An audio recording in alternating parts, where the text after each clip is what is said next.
नमस्कार साथियों, एक बार फिर से आप सभी का स्वागत है आपके अपने YouTube चैनल ट्रिपल सी अर्थात चौधरी कोचिंग क्लासेस पर। चलिए, आज ये पहला वीडियो, पहला लेक्चर हुआ हमारा लॉन्ग लेक्चर, जिसमें हम समझेंगे इंग्लिश का एक महत्वपूर्ण या ग्रामर का एक महत्वपूर्ण टॉपिक जिसे हम कहते हैं सब्जेक्ट वर्ब एग्रीमेंट। तो इसके बारे में आज हम चर्चा करेंगे। क्या होता है सब्जेक्ट वर्ब एग्रीमेंट? ये क्लासेस उन बच्चों के लिए हैं जो बिल्कुल भी इंग्लिश में सब्जेक्ट वर्ब एग्रीमेंट को नहीं जानते, नहीं पहचानते हैं। आज उनको सब्जेक्ट वर्ब एग्रीमेंट से रूबरू करवाएंगे। तो ये क्लास फर्स्ट होगी, चैप्टर भी हमारा यहाँ पर ये फर्स्ट ही होगा, ये मान के चलिए शुरुआत होगी।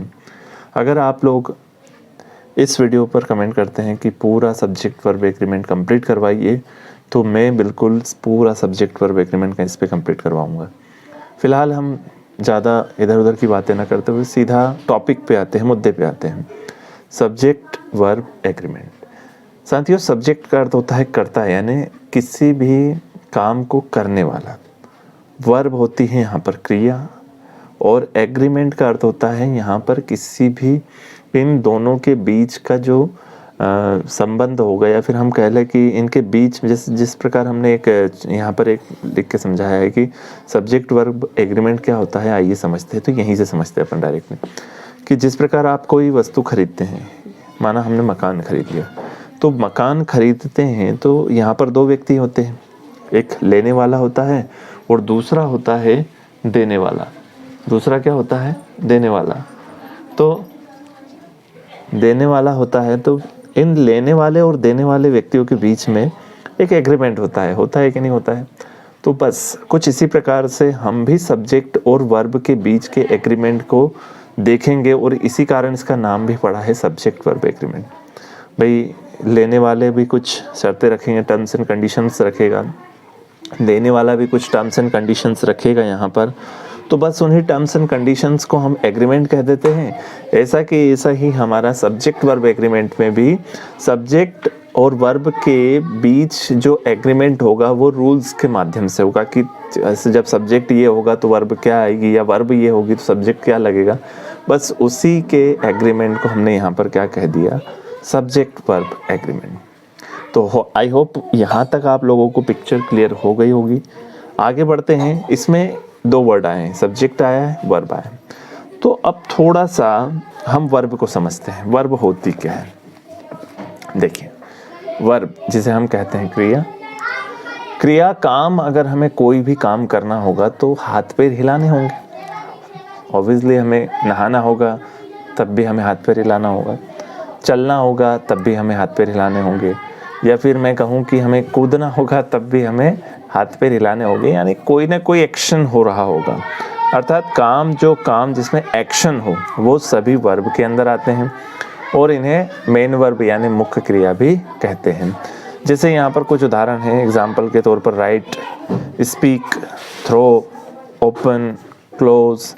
अच्छा, एक चीज़ यहाँ पर अगर आप नोटिस कर पा रहे हो तो इन सभी के लास्ट में ना आ रहा है। ना, बोलना, फेंकना, खोलना और बंद करना। तो यहाँ पर एक बात ध्यान रखिएगा या नोट कर लीजिएगा, ऐसे शब्द जिनका, यहाँ ये ट्रिक है वर्ब को पकड़ने की, कि ऐसे शब्द जिनका हिंदी अनुवाद करने पर जिनके अंत में ना आए वह सभी मेन वर्ब यानी हमारी क्रिया के अंतर्गत आती है। यानी अब हम यहाँ से ये सीख गए, अगर आपको किसी सेंटेंस के अंदर कोई भी वर्ड दिया हो, अगर उस वर्ड का आप हिंदी अनुवाद करोगे तो उसके लास्ट में आने वाला है ना। अगर ना आया तो वो क्या होगा? वर्ब होगा। आप देखिएगा, आप मिलाइएगा, कोई भी ऐसे वर्ड्स लीजिएगा कि जिनका अनुवाद करने पर ना आता हो। जैसे ईटिंग यानी मतलब ईट यानी खाना, तो खाना में देखना लास्ट में क्या आ रहा है? ना, है ना। स्पीक यानी बोलना, और राइट यानी लिखना। अब तो ये जो वर्ड आ रहे हैं इसके लास्ट में हमें ना मिल रहा है, तो ना हमें ये डिनोट करता है कि ये हमारी क्या होगी? Main verb.